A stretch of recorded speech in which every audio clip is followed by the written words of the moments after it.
My name is Larry Yusuf. Born and bred on this Lagos island. I lived there for 22 years of my life. Outside college and university and educational background. I never think I did anything much outside Lagos Island. And it's been my environment. So let me say, it's home for me.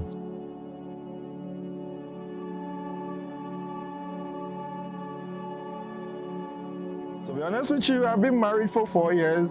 I can say being a man is not in terms of science. Being a man is a psychological warfare. For you guys that are from the other gender, being a man is all about, I call it the PPPs, which is more about the protection, the provision, and the proclamation or the postscript of having to be in charge of other people, being able to nurture, support, provide the basic things that would be emphasized in growing a family. So being a man, I would say, starts the moment that you decide that you want to be a father, is when I would say that should be the start of when you call yourself a man. Are you saying if you're not married, you're not a man?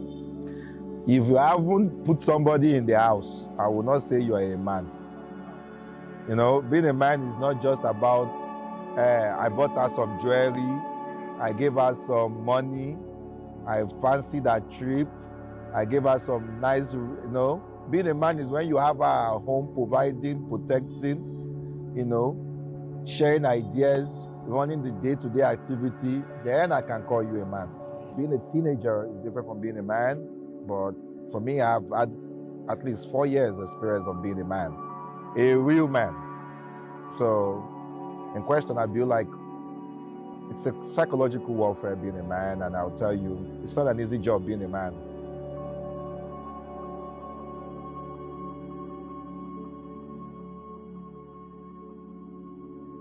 For me, I believe a young man that has to shoulder a lot of responsibility from their parents would have to be in terms of hierarchy of command. You've seen last-borns that don't do anything at home and they want to be called a man. And you will see first-borns that practically don't do anything at home too and they want to be called a man. So I can say it's a situation when I say they pass on the button, Young men want to be quick dads. Dads want to raise real men.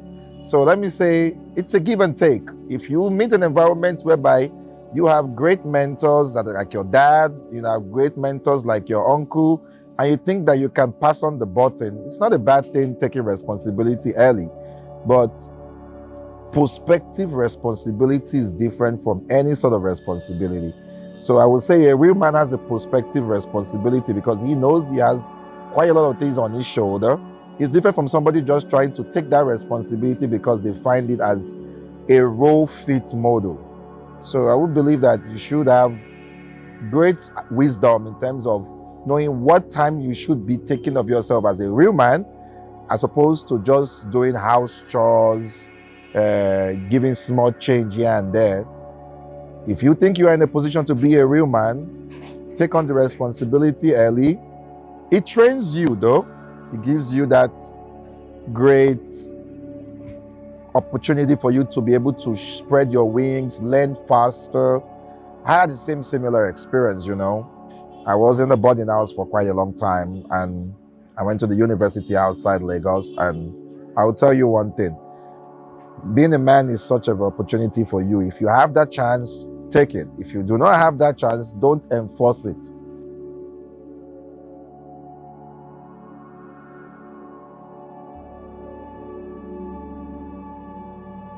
I would say the first thing I had to learn is knowing where exactly you need to lay your beds. This is a world where you would see quite a lot of vices. You're going to have distractions. You're going to have failed goals. You're going to have ambition. You're going to have things that would derail your progress. But for me, Helen Bird, I say I had a very strong mother. She kind of set her boundaries very early. So we all knew what we were up to doing. You had to know what you are supposed to do to achieve certain standards. So let me say I was able to get at least the standard that I require very early, and that really did put me in the right path. So the one thing I would be very grateful for, and I would say I learned very early, is the steps and necessary ambition and goal that I need to have at a very early stage in life.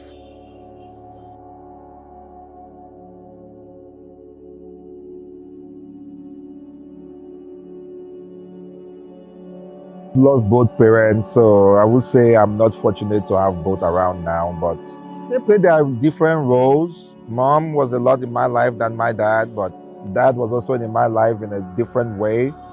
I'll be grateful for having both of them, but fortunately, as of right now, they both passed.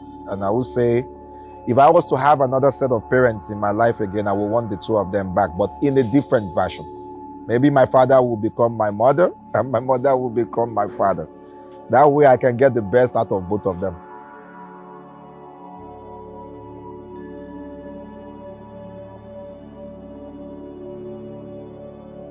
To be honest with you, having both parents is a really, really good opportunity for people that are ready to channel it in the right way. I have a 4-year-old, a 3-year-old son, and there are two different ways which he sees me and my wife. He sees me as his body, somebody he can, watch the cartoons with, someone he can advice to putting on the Miss Rachel channel on YouTube, someone that gives me that little thing.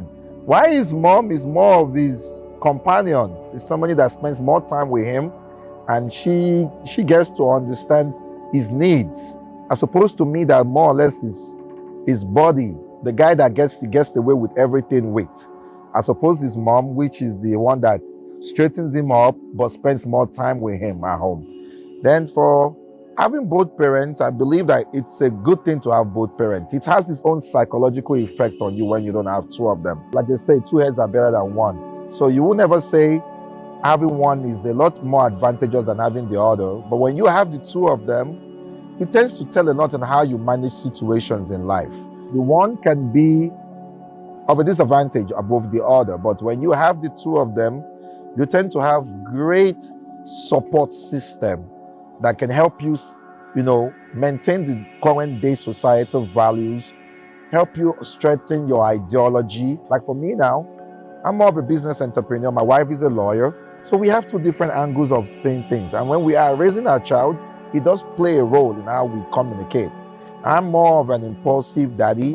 My wife is more of let me say, a calculative somebody. So we have to both bring our ideologies in, and we try to implement them into values that will strengthen the child's upbringing. So in the society, when I don't see someone having a father and a mother, sometimes it's a disadvantage, but will I say it has an effect? It has a very huge effect.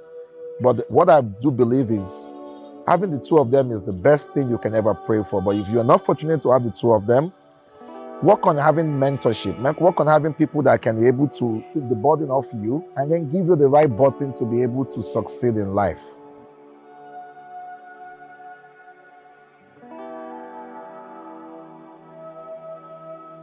The current day situation, mentorship has been on a strong derail, to be honest with you. I can remember my days in King's College when we had seniors that we looked up to. I can remember the years of Udoka, the years of Ayo Animashaun.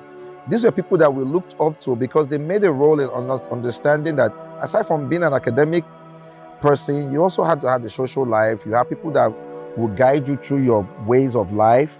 But right now, that mentorship is going down. People are more selfish. They really can't give a lot for what they do not have. The whole world has become so transactional now that having mentors that would like you for who you are will base on a lot of factors that are out of your control. It's just a sad environment that mentorship is not there anymore like it used to be. But I would really advise young leaders and young youth of today, try and seek mentorship in people that would guide you through the right phase. We've seen a lot of people getting wrong advices, wrong mentors. They're not doing the right thing they're supposed to do in life. They are failing. There's no one to guide them properly. But it's just the way the world is right now. And if we can get strong leaders, strong people that are ready to contribute to developing young youths, it's a welcome. But right now, it's just a very sad period that we are not seeing that type of mentorship again.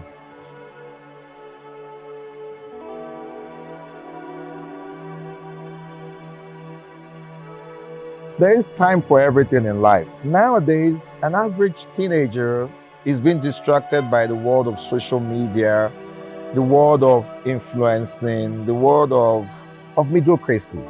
Let's just put it that way. And then you're going to have to deal with situations whereby you have so much distraction. And when there's a lot of options, you don't tend to make the right advices. For instance, now, when you see a young kid getting off the university, wants to be in a non-practical world. They do not want to work. They believe they have seen people that have done it without working.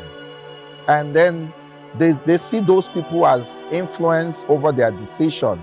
Those things now tend to shape their mindset that does affect how they would see life. So when you are dealing with young adults, a lot of them are going to make mistakes nowadays. And that mistake now is the reason why I do believe the government initiative towards young empowerment, towards changing of mentorship programs. Like when I was young, there were programs like the YMCA, there were programs like Tales by Moonlight. There were things that kids looked up to. Whenever I had this social media and these idiocracy things up and down, something worked for the other person, I think it's going to work for me too. And then you see them, not having the right advice, and everyone wants to be in everything. It takes a lot to get people in the right frame. It's not just about, what they see now. There's a lot of things that is taking away where the society is supposed to be. And when the society is not where it's supposed to be, people tend to fail and they tend to lose the right shape. Because believe me or not, the difference between a university student of the 80s and the 90s is a lot from the university students from the 2000s and the mid 2000s. There's quite a lot of difference. The kids don't see the same things we saw. They never experienced the things we experienced. So how do we put them in the right shape? We just need to pray to God and have that belief that tomorrow it's going to be difficult being there tomorrow than it is today. And more kids are coming out there expressing their thoughts, failing in a lot of things.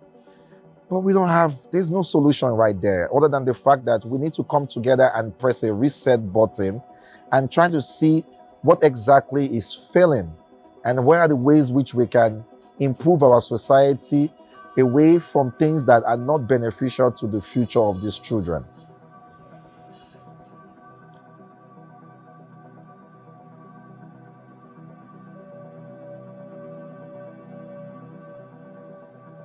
When I was young, I had this very great neighbor. He's late now. His name was Mr. Babatunde Thomas. He sort of shaped my ideology towards life. He had this free will and very jovial character.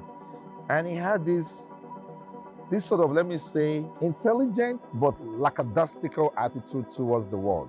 He believed in giving his children good education and also giving them the opportunity to express themselves, to learn, and to grow. So the late Babatunde Thomas was one of those very few individuals that I would say really shaped how I saw life growing up. Like I said, my both parents didn't really live together me growing up, but I saw mentorship and I saw a better world than to today's world.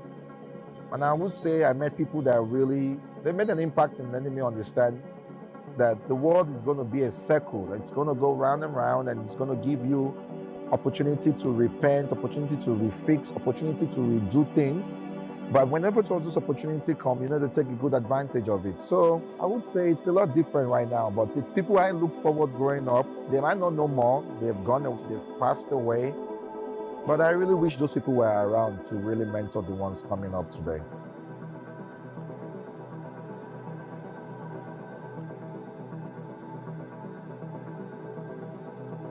I'm in the education field, to be honest with you. I would prefer to pick an angle which I'm familiar with. Necessarily, education for me, I believe, is no longer re-emphasized as it was then. I really wish we could re-strategize our educational system. We should re-emphasize the end system where you get the grades the way it's supposed to be. And then you don't have freebies. You work for it. And then job creation is low. The minimum wage needs to be improved on. The health system is collapsing. Childbirth is rampant. So I would just say for me, if we can start from at least education, then we can go as far back as health, as far back as building of infrastructure, because the government is spending a lot of money, but they're just not spending it the right way that will benefit the upcoming youth. Maybe if they can re-strategize that, and then we can take it from there. Look at the budget, for instance, for Nigeria today. Education is not getting 10% of the annual budget, which is very poor. Because most of the people that are in their house today, they got there because they had good education, not necessarily because they were the best in their class, but they had opportunity to do the right thing. So if they can improve on the general education of upcoming young children with good schools, good practical knowledge, good experience here and there, and better exposure, I think we can start from there. But necessarily now, job is really declining. The kids are hungry. We just have a lot of things to do, but I really wish the best for everyone.